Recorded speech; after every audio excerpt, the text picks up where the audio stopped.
you, let's say, what do you do to learn? You look it up in the internet, what do you do? I want to know about a typical day of yours and how you learn.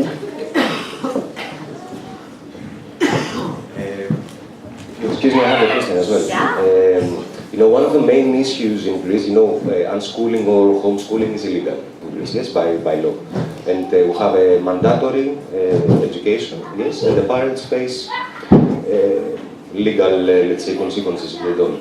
And one of the main considerations is for the state also to recognize, the process is how you qualify, how you have certain of certification, how do you certify the education that you get, at the end of the year, maybe through some exams. Do you go through that process or you find it unnecessary?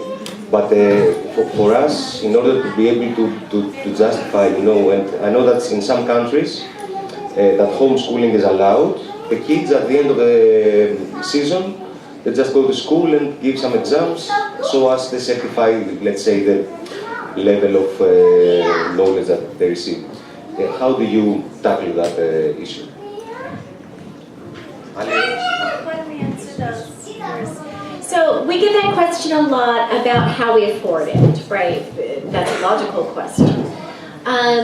The first year of our travels was based on savings. I didn't sell the company. The economy crashed. I had to close it. I was the company. I had 8 employees, but I was the one who was going to the companies and doing the branding, and so I couldn't sell myself. I left. So we closed the company and just sold our possessions. I didn't own property, and we just lived off of savings.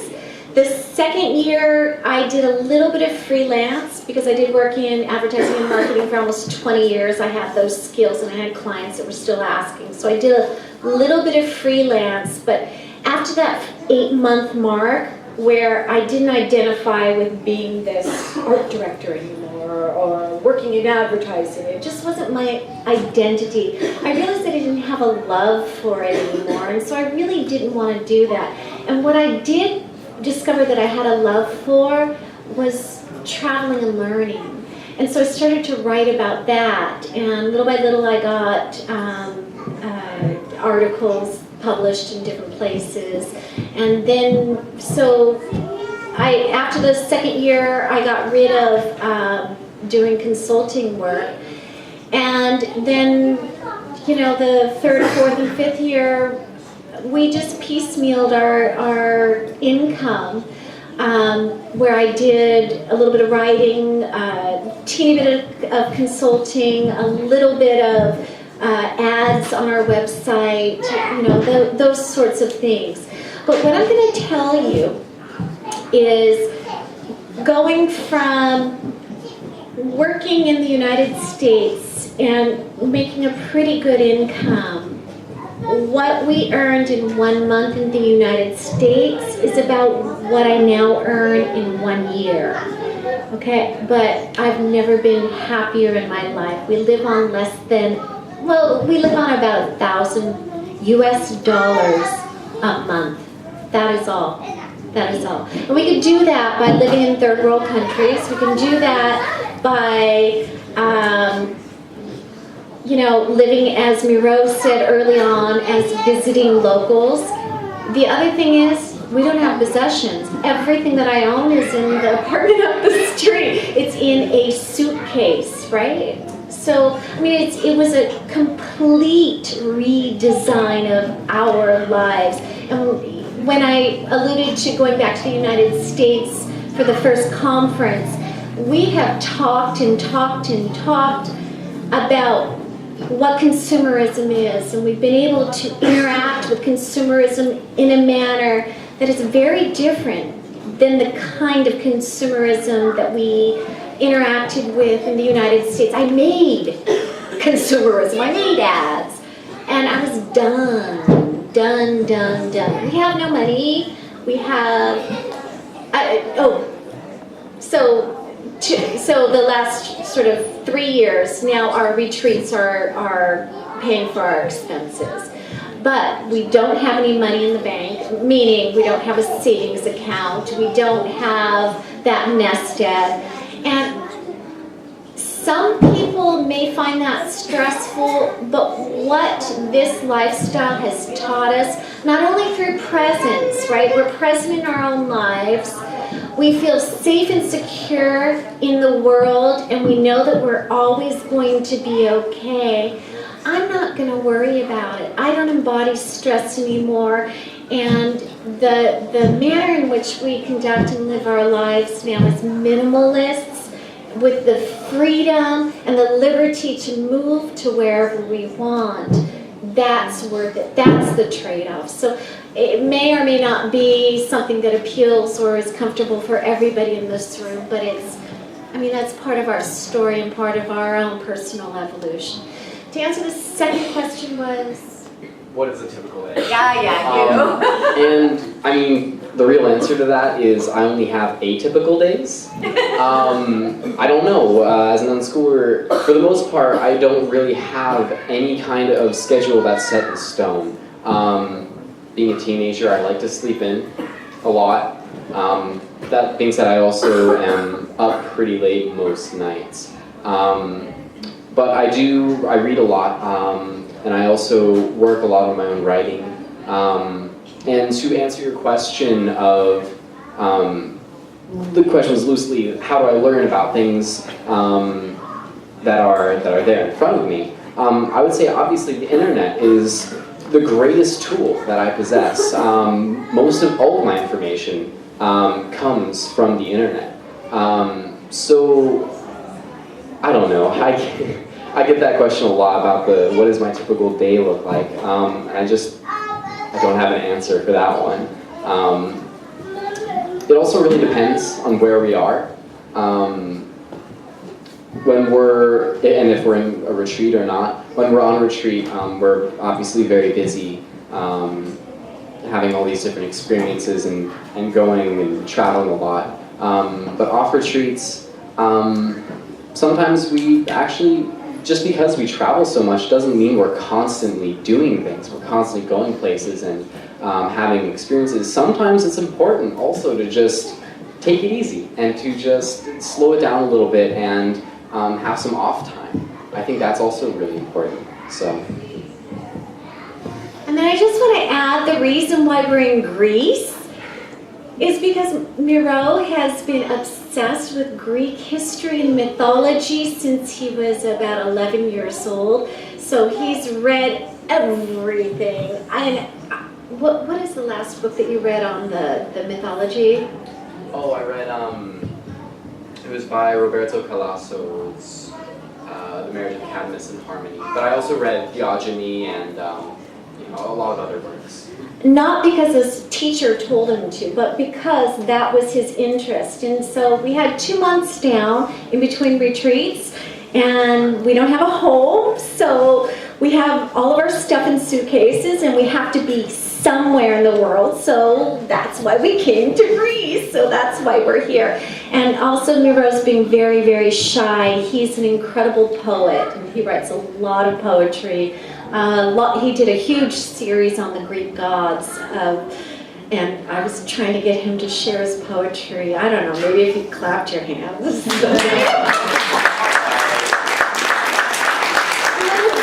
You want to pick one of your poems to share? I guess I can. I'm sorry, that was really rude of me, but and then to answer your question about the certification and legalities, I don't have an answer about the legalities for Greece, but what I can say to you is, because one of the things that we started to do was to question everything. Absolutely question, why is that necessary? Why do I have to register? You know, yes, we're functioning in the world. Yes, we are, beholden to, the laws of the passport that I own and the laws of the countries that we're in. But I'm not going to make an effort, I'm sorry, to go back to the States and register my child so they have a record of his educational history. I'm just not going to do it. It's not important to us. And whether or not that's of rebellious and it's going to turn around and bite us in the butt, I don't know. But what I'm saying is, I don't, in my mind and in my conscience and in our total presence of how we're walking through the world, it is not consistent with the way that we live. I do not need to answer and report back to them.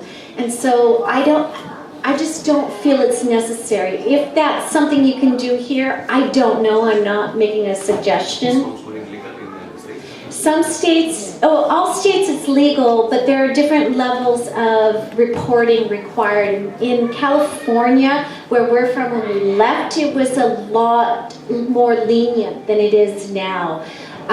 There are some recent laws that just passed in California, and it's actually one of the most rigid states in terms of providing medical records for vaccinations and things like that have nothing to do with educational stuff. So it's gotten pretty draconian in terms of what they're asking for. This is being recorded, but I would just stay. You have one of two choices. You can either, if you're going to step out of the education system, you can either do it in front, in full view, and proclaim what you're going to do to the government, or you can do it under the radar. And I'm not making any suggestions one way or another, but the way that we chose to deal with that is we're just not engaging in a system that's not consistent with our belief system anymore.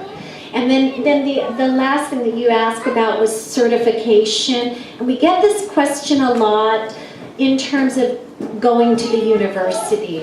We know in the United States, and I don't know about here, probably not here because it's not legal, but in the United States, because homeschooling, home education is legal, Miro would have absolutely no challenge getting into university. He's got, if we want to create a paper trail of the things that he's learned, he listed off the academics, experiential geography, cultural studies, sociology, all of these things, plus, humanitarian work, plus language immersion, plus, all of these other things that we're doing, which is a true education that somebody would hope to get.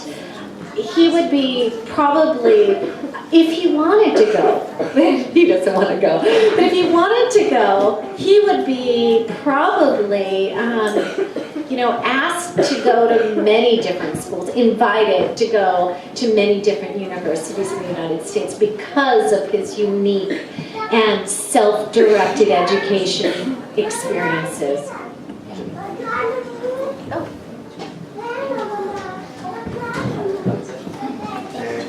If you have them, we'll answer.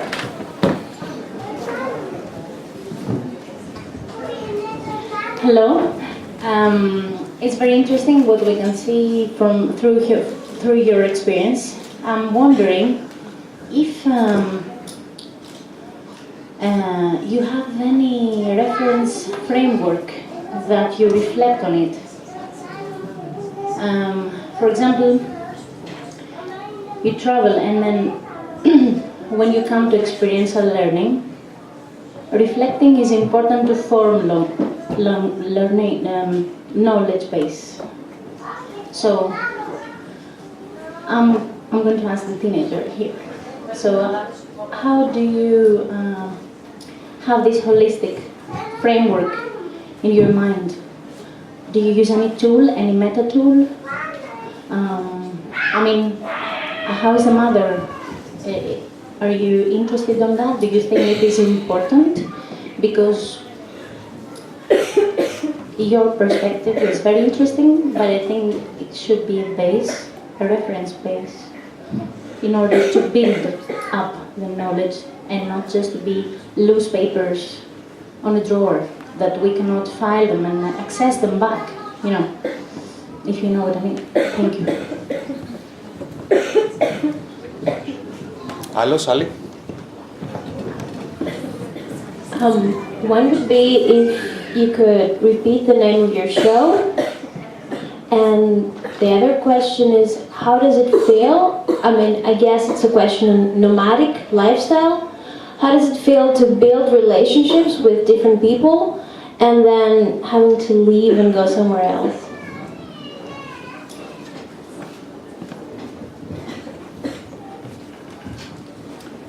Was that little bit?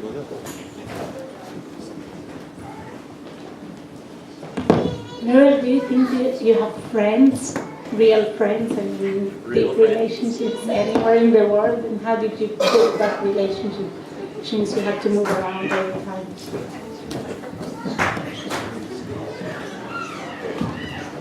Okay, so to answer the first question of how do I self-assess and how I reflect. Again, I think a lot of that is done through writing. I write down a lot of my thoughts, and it really helps me look back at it and kind of see it from another perspective. I think my writing has probably been the thing that has given me the most peace of mind on our learning experience. I think that's been the most important thing for me to self-assess. I also have other friends who are kind of following a similar path, a similar unschooling path, and we bounce a lot of ideas off of each other, and we also we talk about a lot of different topics, and sometimes we talk about how it feels to be different and to kind of feel outside of the norm of what should be. So I feel like talking to other people who kind of understand, who are on a similar wavelength, also really helps me in that aspect to self-assess and to kind of see where I fall. So you do collaborate work? Is what you mean? Yep. For sure. And one more response to the how do you assess yourself? Because 5 months out of the year, which is a long time, right? We're in retreats with groups of teens. So I'm living in community, we're living in community together. And through, again, all the research that I do, all the reading that I do about developing learning communities, and of course the teen development and the brain development, what you're saying about integration and reflection is so true. And so one of the things that we do have built into our retreats is a self-directed learners form that all the teens fill out before they come into the retreats. And at the end, they do a self-evaluation.